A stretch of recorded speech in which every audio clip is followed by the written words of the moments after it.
Dear students, I am Dr. Vinita Srivastava, Associate Professor in Social Work, SMB Government PG College, Nathdwara.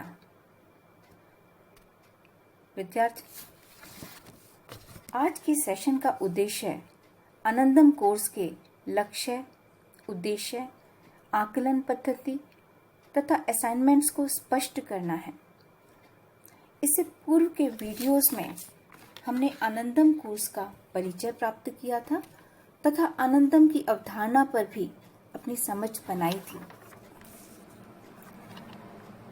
और अब हम समझ चुके हैं कि आनंदम का लक्ष्य युवाओं में, जो हमारे देश का भविष्य है, सामाजिक साझेदारी को समाहित करना है, जिससे वे जिम्मेदार नागरिक बन सकें। युवाओं को इस अनुभूति से अवगत कराना है कि वास्तविक खुशी चीज़ों के संग्रहण में नहीं, वरन शेयरिंग एवं केयरिंग में है। आज मैं कुछ स्लाइड्स के माध्यम से आनंदम के विषय में कुछ विशिष्ट जानकारी आपसे साझा करना चाहती हूँ, जिससे आप व्यवस्थित तरीके से इस कोर्स में आगे बढ़ सकें और आपकी जो भी असाइनमेंट्स हैं, जो भी जिम्मेदारियां इस कोर्स के तहत आपको पूर्ण करनी हैं, उनको आप पूर्ण सक्षमता से निर्वहन कर सकें। विद्यार्थियों, आप में से अभी भी कई लोग ये समझ रहे हैं कि यह कोर्स सभी के लिए नहीं है, यह ऑप्शनल कोर्स है, पर ऐसा नहीं है। इस कोर्स को सभी विद्यार्थियों को अंडरटेक करना होगा, क्योंकि यह सभी सेक्शंस तथा संकायों के सभी विद्यार्थियों के लिए आवश्यक है। यह स्नातक तथा स्नातकोत्तर स्तर के प्रत्येक विद्यार्थी के लिए एक कंपलसरी कोर्स है, अर्थात ग्रेजुएशन के फर्स्ट, सेकंड एवं थर्ड ईयर के स्टूडेंट्स के लिए है।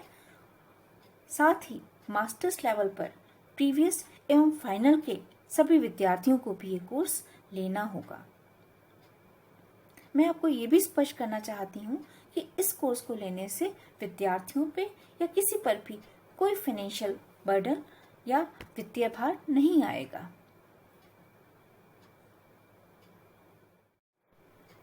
इस कोर्स के तहत विद्यार्थियों से अपेक्षा है कि वे प्रतिदिन अच्छाई के एक कार्य में शामिल होंगे।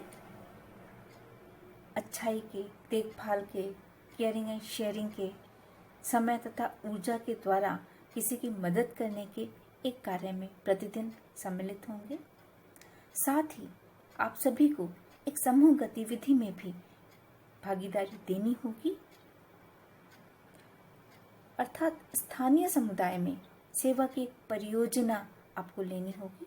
अपने आसपास के वातावरण में, अपने समुदाय में आप देखें किस तरह की समस्याएं हैं, किस तरह की परेशानियां हैं, किसी भी तरह की हो सकती हैं, पर्यावरण से संबंधित हो सकती हैं, प्रदूषण से संबंधित हो सकती हैं, पानी को किस तरह से उपयोग किया जा रहा है या पानी कहाँ वेस्ट हो रहा है। जहाँ पर भी आपको कोई समस्या नज़र आती है आपके दृष्टिकोण से, उस समस्या को आप लें, एक समूह बनाएं। 8 से 10 विद्यार्थियों का एक समूह बना सकते हैं अपने साथियों के साथ, अपने सहयोगियों के साथ। बैठें, विचार मंथन करें, ये सब क्या हो रहा है, कैसे हो रहा है और इसके समाधान के लिए आप क्या कर सकते हैं। फॉर एग्जाम्पल, अगर कहीं बहुत पानी इकट्ठा हो रहा है, पानी की निकासी की व्यवस्था नहीं है, आजकल के वातावरण में जहाँ कोरोना फैल रहा है और बहुत स्वच्छ वातावरण की हमें सभी को ज़रूरत है, वहाँ अगर ऐसा आप कुछ देखते हैं तो आपका दिमाग तो चलता ही है ना कि ये किस तरह की चीज़ें हैं और उनका कैसे समाधान किया जाना चाहिए। तो बस उसी को लेकर आपको एक्शन में आना है। मिलकर बैठें, सोचें कि इस पर कैसे कार्य किया जा सकता है, क्या किया जा सकता है, और उस पर आप एक्शन में आए। एक रूपरेखा आप कागज़ पर उकेर सकते हैं। वहाँ का जो स्थानीय संस्था है, चाहे म्यूनिसिपैलिटी है या जो भी स्थानीय संस्था है, उसको आप कांटेक्ट कर सकते हैं। कुल मिलाकर आपको किसी भी समस्या को लेकर स्थानीय समुदाय की, उसके समाधान के लिए काम करना है। और यकीन मानिए, जब समाधान होता है तो जो आंतरिक खुशी होती है उसका मूल्य आप नहीं आंक सकते। तो मैं चाहती हूँ कि आप इस तरह के छोटे छोटे प्रोजेक्ट्स पर अपना ध्यान अंकित करें। जब भी आपको किसी प्रोजेक्ट के बारे में कैसे चयन किया जाए, कैसे आगे बढ़ा जाए, इस तरह का अगर कोई भी विचार आपके मन में आए, विचार विमर्श करने की इच्छा हो, तो आप मुझे फ़ोन पर कांटेक्ट कर सकते हैं। और मैं यहाँ ये भी स्पष्ट करना चाहती हूँ कि क्रेडिट कोर्स है, आप सभी को इस कोर्स में मार्क्स और ग्रेड्स प्राप्त होंगे और वो आपकी मार्कशीट में अंकित किए जाएंगे। अपेक्षा ये है कि शेयरिंग एंड केयरिंग की जो हैबिट इस कोर्स के माध्यम से आप में विकसित होगी। धीरे धीरे over a period of time वो आपको एक चेंज एजेंट के रूप में और सोसाइटी के जिम्मेदार नागरिकों के रूप में स्थापित करेगी, जिससे हम एक स्वस्थ समाज की तरफ अग्रसर होंगे। एक विद्यार्थी के रूप में आप सभी को कुछ जिम्मेदारियों का निर्वहन इस कोर्स में करना होगा। डेली का एक एक्ट ऑफ गुडनेस तो आप करेंगे ही, लेकिन यहाँ आपकी जिम्मेदारी है कि आप एक अपनी निश्चित डायरी में या नोटबुक में या रजिस्टर में, जो भी आप लेना चाहें, उसमें अपने प्रतिदिन के कार्य को आप अंकित करेंगे। कुछ कार्य हमारे स्वतः ही हम अच्छाई के करते हैं, कुछ हम विशेष रूप से सोच समझ के करते हैं। प्रतिदिन के एक अच्छे कार्य को आप अपनी निश्चित नोटबुक और डायरी में नोट करेंगे।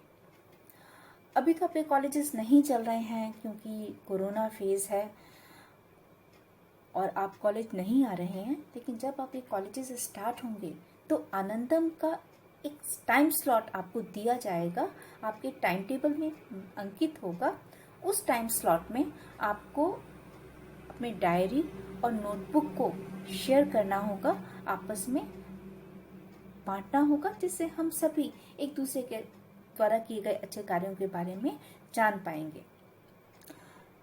साथ ही जहाँ तक कम्युनिटी प्रोजेक्ट का सवाल है, 2 कम्युनिटी प्रोजेक्ट आपको इस कोर्स के तहत लेने होंगे।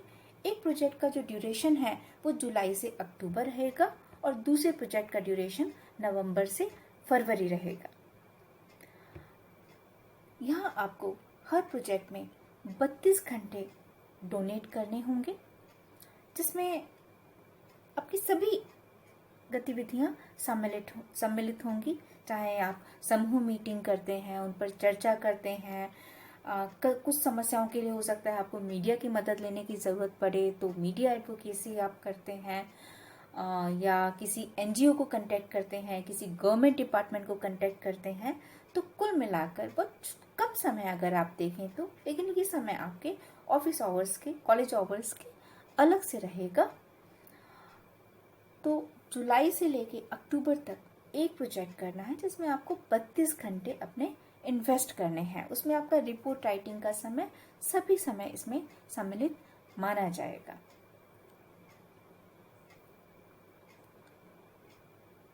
ये समय, यहाँ ऐसी कोई बाध्यता नहीं है कि एक साथ ही हो या आप प्रतिदिन दें। जुलाई, अगस्त, सितंबर, अक्टूबर 4 महीने का समय है। 4 महीने का समय मतलब कि आपके पास लगभग 120 दिन है। तो आप 120 दिनों में आपको मात्र 32 आवर्स इस प्रोजेक्ट को डोनेट करने हैं, इस प्रोजेक्ट में लगाने हैं, जिसमें अगर आप अच्छा प्रोजेक्ट प्रेजेंटेशन तैयार करते हैं तो 2-2.5 घंटा, 3 घंटा उसमें भी लग जाता है। कुल मिला के इफेक्टिव इन सभी कार्यों को करने में आपको 32 घंटे का समय लगाना है। तो आप देख सकते हैं कि इसमें समय बहुत ज़्यादा आपका नहीं लगेगा, लेकिन आप इंटेंसिवली डेडिकेशन से अगर प्रोजेक्ट लेते हैं और उसको संपूर्ण करते हैं तो आप सोसाइटी के लिए भी एक अच्छा कंट्रीब्यूशन करेंगे और अपने लिए तो एक अच्छा संतुष्टिदायक कार्य करेंगे ही। अगर आप अच्छा प्रोजेक्ट करते हैं तो उसके लिए आपको ग्रेड्स भी मिलेंगे। क्या ग्रेड्स मिलेंगे, क्या बेनिफिट्स होंगे, इसकी सूचना मैं आपको आगामी वीडियो में उपलब्ध कराऊंगी। विद्यार्थियों, आनंदम के तहत जो भी आप कार्य करेंगे उनका डॉक्यूमेंटेशन बहुत महत्वपूर्ण रहेगा, तो आपको डॉक्यूमेंटेशन पर विशेष ध्यान देना होगा। आपको अपने किए गए कार्यों का और प्रोजेक्ट्स का लेखा जोखा रखना होगा। इसके लिए आप फोटोग्राफ्स ले सकते हैं, वीडियोस बना सकते हैं। अगर आपने किसी एनजीओ या किसी गवर्नमेंट एजेंसी को कांटेक्ट किया है और समस्या समाधान में उनकी मदद ली है, तो आप उनसे सर्टिफिकेट भी ले सकते हैं और डॉक्यूमेंट कर सकते हैं। अगर आपने मीडिया की मदद ली है या मीडिया में कोई न्यूज़ आपके परियोजना से संबंधित आई है, तो आप न्यूज़पेपर कटिंग रख सकते हैं। आप चार्ट्स बना सकते हैं, आप वीडियोस बना सकते हैं, आप कुछ अच्छा म्यूज़िक बना सकते हैं या उसमें डाल सकते हैं। कुल मिलाकर आपको ना सिर्फ अच्छा प्रोजेक्ट करना है, बल्कि उसका डॉक्यूमेंटेशन भी बहुत अच्छा सा करना है। और यकीन मानिए, ये जो डॉक्यूमेंटेशन आप सीखेंगे इसमें, वो आपको आगे आपके कैरियर में बहुत। स्टूडेंट्स, जब महाविद्यालय सामान्य प्रक्रिया में खुलेंगे, तब एक आनंदम दिवस भी महाविद्यालय में मनाया जाएगा, जिसमें आप अपने किए गए अच्छे कार्यों को प्रस्तुत कर सकेंगे। वीडियोस, चार्ट्स इत्यादि के माध्यम से अपनी परियोजनाओं को भी पूरे महाविद्यालय के समक्ष आप प्रस्तुत कर सकेंगे। अगर आप बहुत अच्छा कार्य करते हैं या आप बहुत सफल परियोजनाएं बनाते हैं, तो इसमें आपको कुछ अवार्ड्स भी प्राप्त हो सकते हैं। क्या अवार्ड्स और किस तरह के, उनकी सूचना मैं फिर कभी दूंगी। इस उगते हुए सूर्य के चित्र के साथ ही मैं आज के इस सेशन को यहाँ इस आशा के साथ विराम देना चाहती हूँ कि निस्संदेह आपको इस कोर्स के बारे में ज़्यादा स्पष्टता प्राप्त हुई होगी, और जिस तरह से उगता हुआ सूर्य पूरे संसार को दिशा देता है, रोशनी देता है, उसी तरह से आप सभी युवा अपने अच्छे कार्यों से और अच्छी परियोजनाओं से इस समाज को एक दशा व दिशा अवश्य देंगे। नमस्कार।